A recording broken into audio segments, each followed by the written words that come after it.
crucify the price. It is no longer your lips yet I apply. He gave up his life so I could walk in freedom. He paid up the price.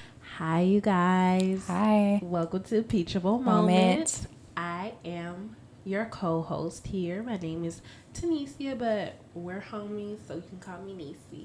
And I'm Jade, your other co-host, and you can just call me Jade. Yes, so we're gonna jump right into the topic today. Mm-hmm. So today's episode is about Trials and tribulations. So yes, this is something everybody is familiar with. Definitely trials and tribulations, and we definitely want to share you all's share what our trials and tribulations that we've gone through so far. I definitely agree, and I think this is something that whether you're a Christian or not, like we all go through. Yes. But I think as a Christian, ours looks a little different because we have a hope in God and we can rely on Him, and we have His Word that tells us what to do and how we should react when we encounter trials and tribulations. And not that, we might counter them. No, we're going to encounter them, and He tells us how to defeat them and how to overcome. Mm-hmm.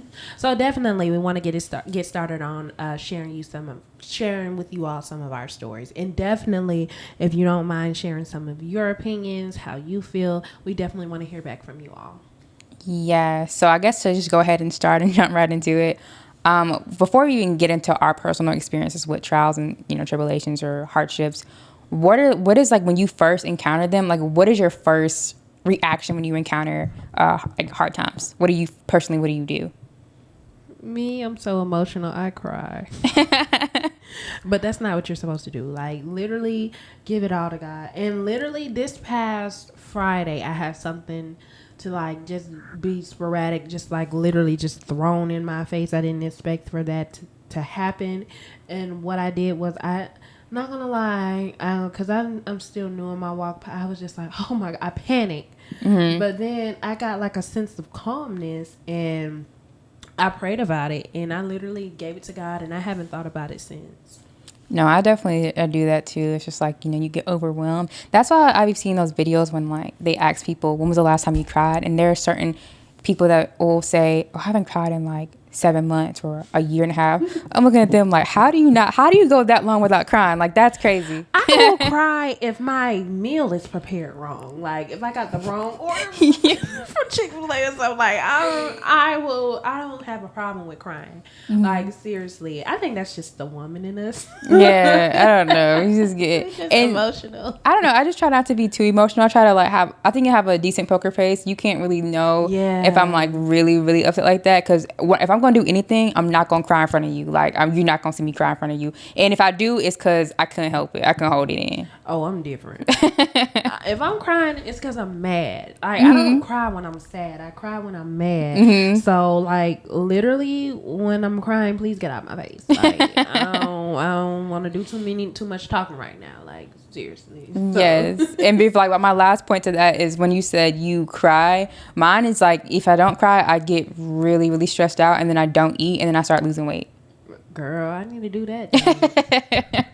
I get so stressed out, I can't eat, and I get anxiety. I don't need to do that, but yeah, because like, no, I don't wish that on nobody. Because like, definitely when you're stressed and you don't want to eat, for me, that's another trial and tribulation. Like, when I'm stressed, I either overeat, don't eat, or just eat too much. Like, it's literally two things: I overeat or don't eat at all. So it's one extreme. It's one extreme for you. It's either you overeat or you don't eat at all. Yeah, gotcha. I think both are extreme though. Yeah, no, definitely. It's one spectrum. It's like they're on different spectrums of on like how the severity of your stress level is. Yes, so definitely. And I definitely am going through some things right now where I could be stressed out about, but I'm just not gonna allow it. Like, I gave it to God. God said I got it. Like, seriously, and I really do believe Him, and I really do feel it, and I'm okay. Like, this is literally the first time in my life, not in my life, but a long time. Like, I'm so accustomed to just worrying. Like, I come from a worrying family. Like, my mother worried, my grandma worried, my sister, like, everybody worries and deals with anxiety and depression and everything in my family. So I definitely want to break that generational curse. I definitely agree. I think for me, I come like a lot of my family is male dominant. So at least on my dad's side, and on my mom's side, it's really female dominant. And I'm around my dad's side more. So it's more so I see how men handle stress and how women handle stress are different. So the men in my life, like my father, my brother, my uncle, etc., they handle stress completely different. It's just more like, I'm stressed, but stuff has to get done. So I don't got time to sit up here and cry. Yeah. I don't got time to sit up here and worry. Yes. It has to get done. Whereas the females, we like rally all together. You know, you get more women handle stress and hard times. Yeah. Sure. So what is your trial and tribulation that you want to talk about? That's so hard because I have so many. Your girl will be up here struggling. But no, I would say maybe this one is just like, this kind of goes in, this parlays with my testimony. I want to say, because I think in like my entry or the testimony talk, I said I had 2 parts. So this one kind of goes into like the part 1, because I talked about part 2 in the previous episodes. Yeah. So the part 1 would say one of my biggest trials and tribulations that I still see to this day has bled into like my life that I live now is, so I don't think it's like my collegiate years. Yeah. I would just say like I struggled a lot academically, and it wasn't more so personal life, it was more academically. So a lot of people don't really know this about me, but my first 2 years of college, I struggled so bad that I was literally put on academic probation, and I was about to get kicked out of college for a whole year. So it was like that, and that in that time frame, I was also like finding myself in Christ, and I was like becoming Christian. A lot of tears, a lot of hardships, like trying to like not get kicked out of college, a lot of pressure, because I had got accepted into Georgia Southern, and I was about to go off there, but I was on academic probation. And so my offer letter had got rescinded, like it had got, declined pretty much. They took it back, and now I'm trying to like get it back. I'm trying to get back into Georgia Southern on top of like my college that I was at right then, trying to get back on, get off academic probation. So it was a lot of struggles, a lot of stress, a lot of tears, but I pushed through the adversity, and I prevailed. And like I said, it was really God who really carried me, I really say, because it was a lot of me. It was that time I was building that relationship with him, going to church, really crying at church. And like I said, I don't like to cry in front of people, but I was just, that's how I really feel God for me, is like when I can't stop crying, is that's how I feel, that's how I feel God. So for me, it was just really struggling. Yeah. And Adam, I remember I had known you then. I was I was like when we were friends too. Yeah. So I remember me like stressing out. I was studying for this test, my final, had to pass the final. Yes. And I was struggling so bad. I was like, it was a lot of pressure, and it was a lot of prayer, a lot of tears. But I ultimately like got back on, got off of academic probation, got my acceptance letter reinstated. And the next semester, I went to Georgia Southern. And I just see, like, it taught me discipline. I remember that. I really do. Yes, it definitely taught me. You were losing weight. Oh, yeah. I was definitely, like, mad stressed. I was definitely really stressed. And it just taught me discipline and delayed gratification, because I was putting in a lot of time studying. I should have been doing this in the beginning part of my, the semester, but I didn't. I don't know why. But, yeah, it taught me discipline, delayed gratification, and, like, what is it, Galatians 9, where we're talking about Galatians 6:9, we're talking about if you keep doing, hold on, I have it right here. Like if you keep, it says Galatians 6:9 says, let us not become weary in doing good, for at the proper time we will reap a harvest if we don't give up. So that's really what it taught me, honestly, when it comes to like God and trials and tribulations. Like you will reap what you sow if you just keep putting God first and keep going, even when it's difficult and it's hard to give up. And my last point is just like, you want to just keep doing that. And this is the part, my mindset is like, this is the part that where everybody gives up, you keep going. Yes, because you definitely got to Georgia Southern. You definitely, and then you got to the point where you got your master's degree. Yeah, which is crazy. Like it's so crazy to think I even did that. Starting off where I came, it was crazy. Yeah, so my friend, she has her master's degree. No, but do I use it every day? Probably not. See, we're going to talk about credit, because she don't like to give herself credit for nothing. So definitely I watched her literally blood, sweat, and tears get that degree, and I'm just it was so inspiring, and definitely I'm proud of you to this day. I don't know if I ever told you, but I think I have, but I want to tell you now, like definitely I'm super proud of you. Thank you. So definitely I love that story that you did. We can jump into mine. I think my trial in tribulation testimony would have to be back in 2019. I purchased a car. It was a Toyota Corolla, and I got it off the lot. And I just, if you know me, you know I love Toyotas. Like, my car that I have now is a Toyota. Like, I'm just a Toyota girl. Like, they good cars. They last long. I just love Toyotas. So, I literally, and then that was just by the grace of God. I just woke up this morning because I had an older Toyota at that time. I had like an Avalon, and it was like a 1997 one. And there's nothing wrong with that because it was definitely still pushing and definitely still good. But I just wanted something newer, and I literally just woke up that morning and said, I want another car. And God said, just go to the bank, try to get you a loan, and we can get you a car. And everything happened in one day. So I went to the car lot. I did this by myself, and it was just so spur of the moment. And I just went and got this toy. I had been searching, and I went and bought this car, and I love this car. Like, definitely, I was just so happy because I had just started working my first big girl job, and I was actually working at a factory, and that's a whole other story. Yeah, but I was making more money than I was making at the time, and then on top of that, I was going to college too. So definitely, I asked God for to provide me with a job that I can go to school, finish school, and I don't have to work as much. Like, I wasn't working. I was like part-time, but I still was making more money. And I was just so happy that God blessed me with that job. So I was just like, I'm making more money now. I need to get another car. Like, the car that I have now is just, I was living with my sister, and we only had one car. So I'm just like, let God, please bless me with a chance to get two cars. So I did. And I went to the lot, got the car, worked really well. Went everywhere in my car. It was my car. And literally, this is how I knew 2020 was just going to be a horrible year.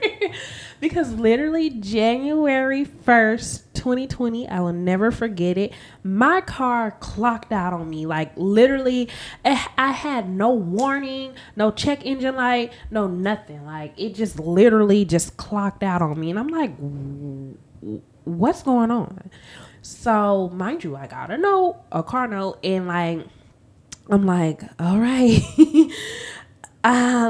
I'm not paying this much for a car, and like, you clocking out on me on 6 months. I literally had the car only 6 months. Oh my goodness. I was just like, what's going on? So I took it to my local auto shop, and they was just like, you need to throw that car away. Like, that car is no good. Like, what? You're going to spend more money. You're going to spend more money fixing it than what the car is worth. And I'm like, what are you talking about? One thing about me, I don't like the truth sometimes. I'm just like, what do you mean? Please fix it. Fix it. Fix it. Like, you can't be telling me this right now. Like, I just literally bought this car 6 months, and I still got a note. And they was just like, I'm sorry to hear that. I'm sorry. But that car is just, the engine is bad. The engine is gone. So what basically happened was the engine, and they said basically this has been something that they knew that was going on. This is possibly something that the car dealership knew before they let you buy the car. Basically, the engine had no compression in it. Like, it wasn't getting no air. So basically, the car would just stop in the middle of the road, in the middle of the street. Like, it just didn't matter. Like, the car was just... And so I was just like very, very, very depressed. My older sister, she was just like, we gonna get your car back on the road. I'm finna get my income tax. Like, we gonna get it. I'm just like, please, it's not worth it. Like, at this point, I'll take my L. I don't mind paying for a car note. Like, I don't care. I don't care. I still got another car. I'll just pay enough to get this off my record, get this off my credit. But I was also sad because it's just like, I'm paying on a car that I don't use. Like, I was so upset. But I was just praying to God every moment. And I really, that's really one of my come to Jesus moments as well, because I wasn't as close to God, but I knew God. I always knew God. But I was just like, I only came to him when I needed him. And like during that time, I came to him and I came to him and I was just like, please come, could you please like resolve this for me? Like, this is something, this is just something that I just don't know how to deal with. I don't know how to deal with it. I never dealt with this before. Yeah. And I've had a car note before, and literally the reason why that car got tarnished was because I was in an accident and it got totaled out. So this time I'm just like, I can't do anything. I got to the point where I was plotting. Like I was like, I'm finna get this car stolen. I'm finna do something. Like I'm finna run this car into a tree. Like I don't know. Like I need to get out of this. Like I cannot keep paying on a car that I'm not using.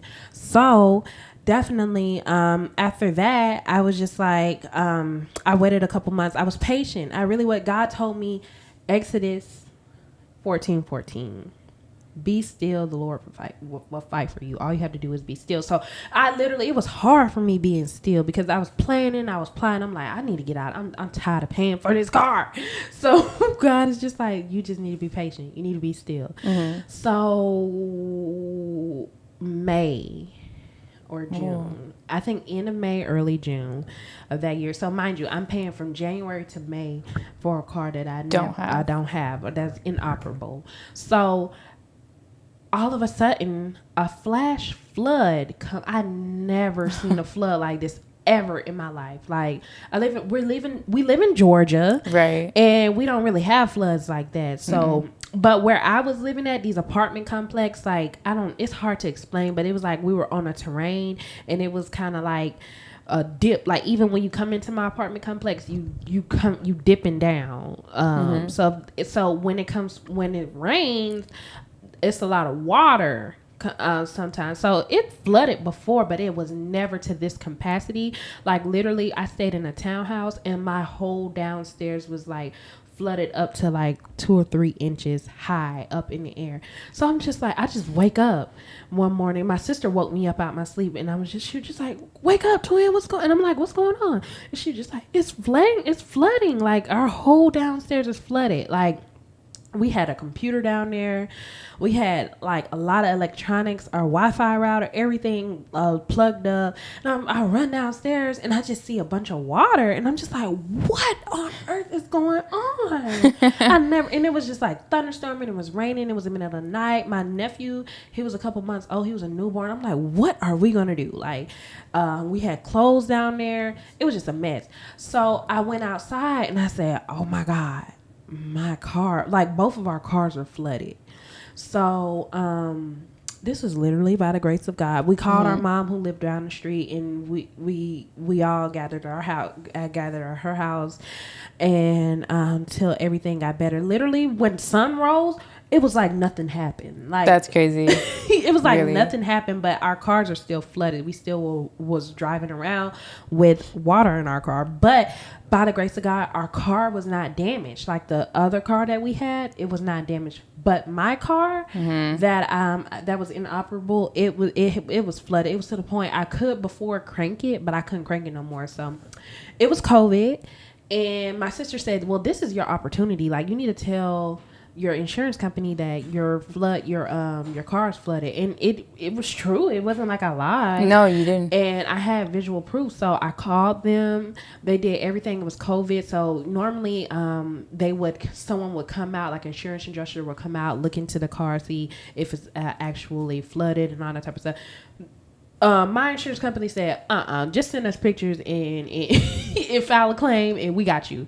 So I did that. They literally within a week, they towed the car, paid my car off, paid the loan off. And thank God, that was another thing that I was worried about, because I didn't have gap insurance, but I had paid it down so much that I really wasn't that worried.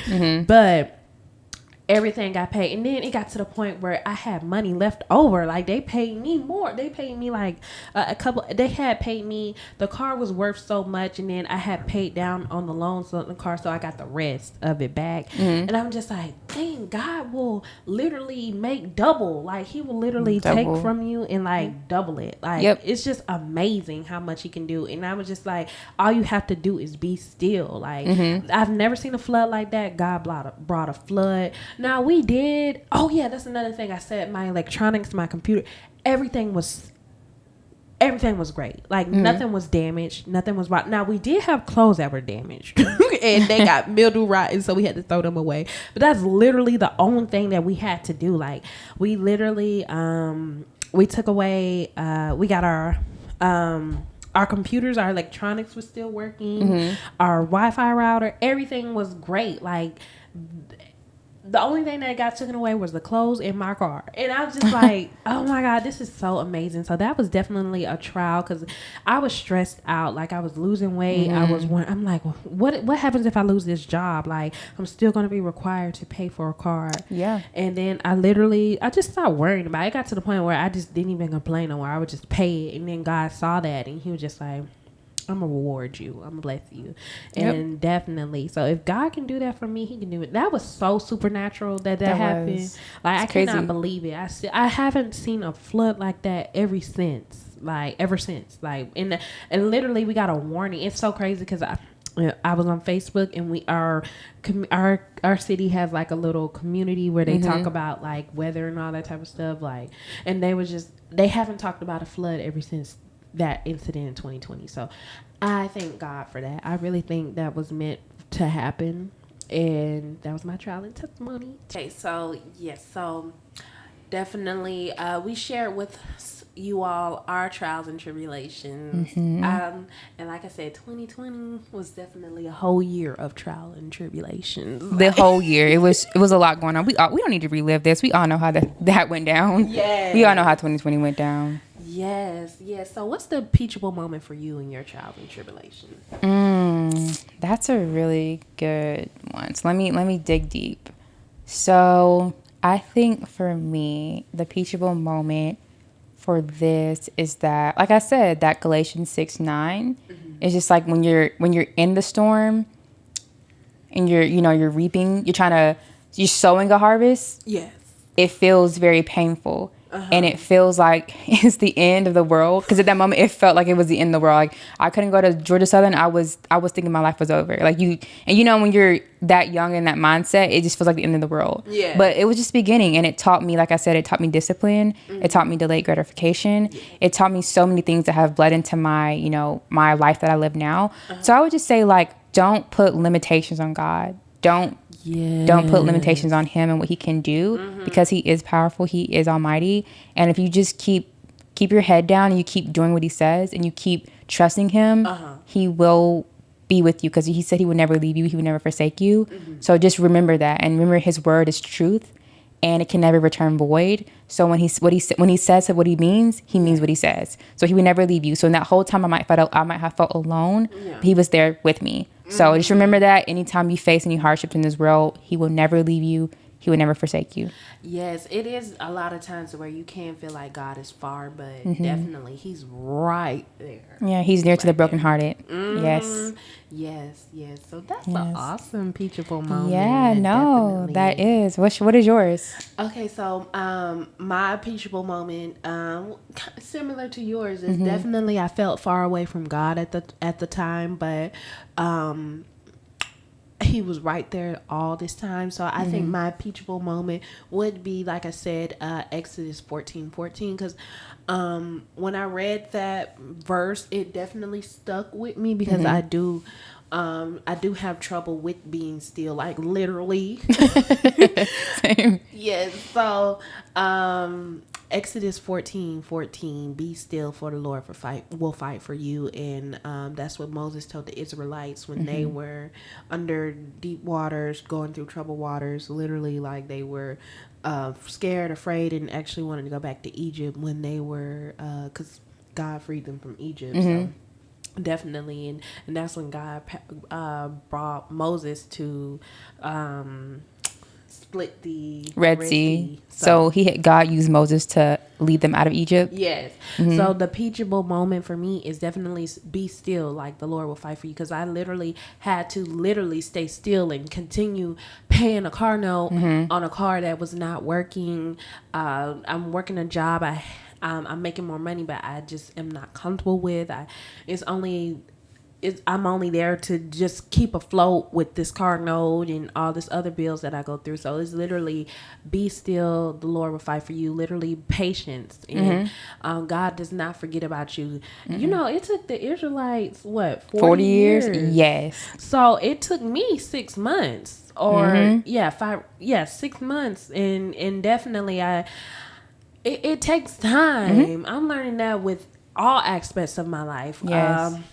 My career life, my family life, my love life, like literally, like be still, because a day to God is like 1,000 years. 1,000 years to us. So definitely, it's always never on our time; it's on God's time, and He like, it's so amazing how He can make it like worth your while. Like, it's worth waiting on. Yeah, and my final point to that is He also sees things that we can't see. So sometimes when it feels like He's just moving slow, it's like, no, He has to allow this thing to happen to build your character. So then when you do receive the blessing, you don't mess it up. Because I know me, if my character wasn't developed and I just got to Georgia Southern without that character development of learning how to truly study and do all those good things and learn all those good habits, I would have just messed it up if I would have went there off that.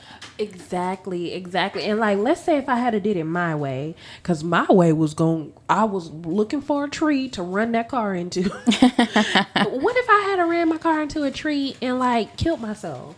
No, for real.